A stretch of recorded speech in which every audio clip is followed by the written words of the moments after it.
Green with us now, defense attorney and former prosecutor, Jeff Gold. Jeff, nice to have you here with us. First off, let's just get your reaction to this plea deal. What do you think of it? I think it's great. I think that the worst possible thing would be to hold these victims hostage more, have them have to appear at a trial and testify and relive that ordeal. The prosecutor has gotten everything that it would get at a trial. Capital case would have been very difficult for the state under Ohio law. Castro is pleading to 1,000 years and making it very clear on the record that he will never get out. The judge is dotting his I's and crossing his T's, so this plea will not be appealed. I think it's a great day for the victims, if that's possible, that after that great ordeal that they could have a good day, but at least their ordeal will be over soon.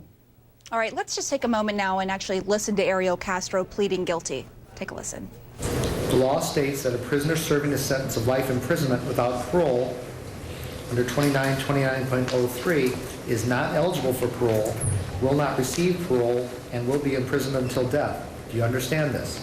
Yes, I do, Your Honor. Do you believe for any reason that you'll be released from prison before you die of natural causes? Excuse me? Do you think there's any reason, any hope that you might be getting out of prison before you die? I don't think there's any reason. All right. Has anybody ever told you that the law could change and that you might be released? Is that, I mean, you understand? That was one of my concerns with my attorneys, and they assured me that nothing's going to change. All right, so you understand, you will be in prison for life. You don't even have the expectation or the hope of getting out. Is that clear? I do understand that, Your Honor.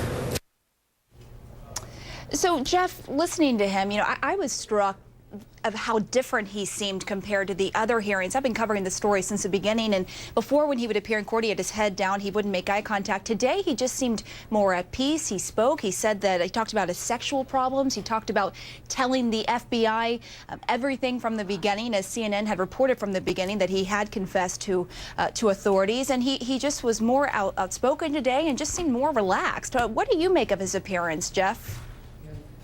Well, he's been talking about this plea deal with his lawyers. It's something that his lawyers were actively seeking. So as far as he's concerned, he's not going to get the death penalty, that's for sure. I think it was pretty clear based on the facts of this case that he would always spend the rest of his life in prison. So for him, it's a win. For the state, as I said before, it's a win. I think he's comfortable with it, having spoken to his lawyers. This is not something that you talk to your client about, 2 minutes before. It's something that he's been talking to his lawyers about all along, so he's at peace with it. In many ways, this plea deal is not surprising, but you look at the number of charges he was facing, Jeff, 977 charges. What do you think the strategy was here from the prosecution side?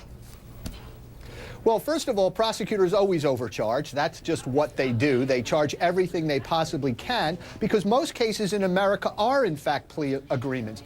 Sometimes the public, doesn't realize that because they see a lot of trials on TV. That's what the media tends to cover.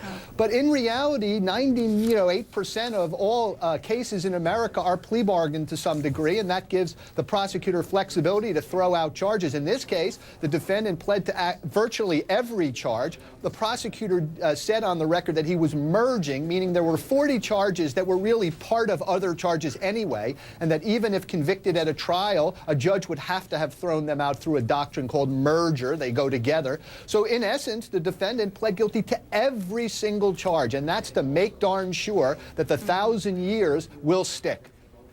And important to distinguish, he was facing 977 charges, now 937.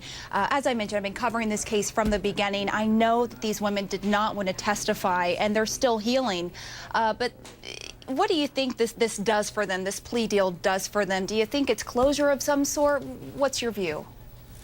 Oh, absolutely. As I said before, take a look at some cases we've seen recently. Look at the Travis Alexander family having to go through 3.5 months of a trial plus, and now with facing another trial on the death penalty again. Having to relive it, having to go into court and hear their family member, made to be seen as if he was the villain in the case. Here, These victims have been held hostage long enough. I would wholeheartedly agree with them, their lawyers, the prosecutors in this case, that if this case can be resolved now by the defendant agreeing to what the most likely result would be at the end of a trial, which is that he will never get out of prison, that's a good result. I am sure they are very relieved.